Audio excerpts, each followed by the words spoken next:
We've looked at many different types of othering. We've looked at narcissism, the echo position, the other abroad. This time we're going to do something a little bit different, but no less important than all those other structures. This time we're going to look at the religious other and try and understand just what is the religious other. Let's get started.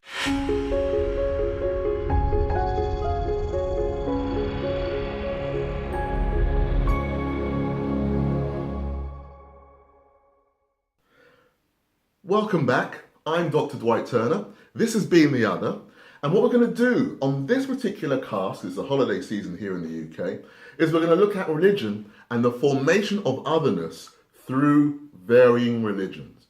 Now I'm going to concentrate on a Christian perspective for this cast, because if I did them all in one go, I'll be here for hours. But it's important to actually start people seeing how major religions, in their movement across the planet, have either subjugated, use their power to denigrate, or even try to assimilate other forms of religion, other forms of religious practice into their way of being, thereby creating a religious other, whereby there's a majority and a minority. It's important to recognize this actually, because this is a part of the whole idea of formations of otherness, religious othering. Let me give you an example. And here's a perfect example of what I'm talking about here, this idea of religious othering and the suppression of the religious other, or even allowing it to be overrun through a form of force and power, using that sort of Christian power, that Christian will, to take over and dominate the religious other. This is an example here from Floyd Westerman of the Lakota First Nation. Let me read this out to you, where he talks about, I would like to quote a very prejudicial doctrine that was handed down by the Supreme Court in the US in 1823. It said that the Indian nations do not have title to their lands because they weren't Christian. That the first Christian nations to discover an area of heathen lands has the absolute title. This doctrine should be withdrawn and renounced to establish a new basis for a relationship between indigenous peoples and the other peoples of the world.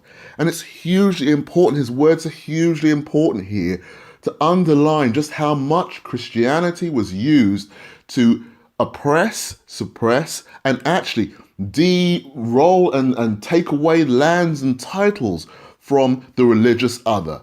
It wasn't seen, the religious other in those days wasn't seen as just another type of religion to actually run up against and to interact with and to allow oneself to be transformed by. No, the religious other was seen as something to be suppressed, oppressed, and defeated in many ways.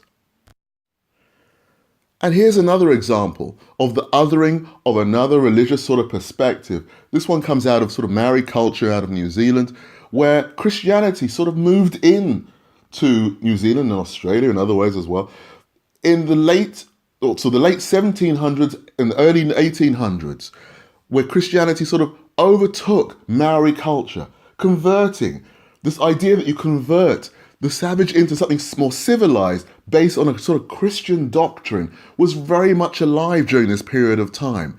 And it's, as you can see there on the slide, it's taken perhaps another, it's only more recently that Maori culture, Maori religion has recovered. It's trying to recover itself from this process of religious othering.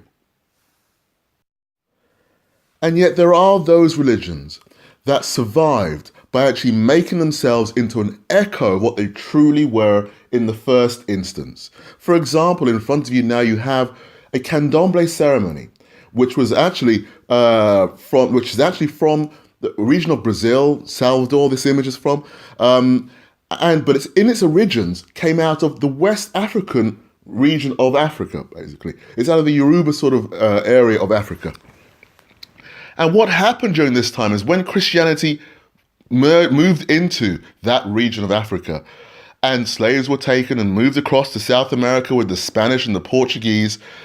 One of the ways that their religious practices were actually allowed to continue was by adopting Christian mythology and structures within a traditional sort of African context. That's why that religion still functions to this day, but it's not in its original form. It survives as like a cultural echo, a religious echo. Let's go with that first. A religious echo of its true self. These are just some examples I can give. I can give you many, many more from around the globe. I can give you one from the Native American sort of area of the States, one from Maori culture, one from Africa, which is even touches on into South America. I can give you a couple of examples where the religious other, has actually had to put aside their religious base. It's important to recognize this. When you actually separate somebody from their religious base, what you're actually causing them is a huge amount of psychological, religious, spiritual damage. So it's no surprise that actually many of those cultures, in the face of a form of religious othering, have sought differing ways to maintain their sense of religious authenticity. Yeah, the candomblé example, where I would argue it's like a religious echo, is one way of maintaining a sense of being in and amongst a powerful sort of Christian structure that would otherwise destroy it. This is what happens when you create the religious other. Now I'm going to leave this talk here for now. I'll probably come back to this sort of topic further in the future, but it's important to recognize, as we go into the holiday season, that actually religions by their very nature are just as guilty of othering as any other form of structure that we have in society today. Tough, isn't it? Let's leave this one there. I will talk to you all soon. Have a great holiday season. I look forward to seeing you next year when I'll be making some announcements about changes to being the other. I think we're going to just tweak things a little bit as we go along, because as I'm doing this, I'm learning, and hopefully you're learning as well. That's what this is all about. My pleasure as always to see you. Please keep sending you your emails. Keep subscribing to myself at Being the Other on Twitter or at Being the Other on Facebook. It's always a pleasure. I look forward to seeing you soon. Bye-bye.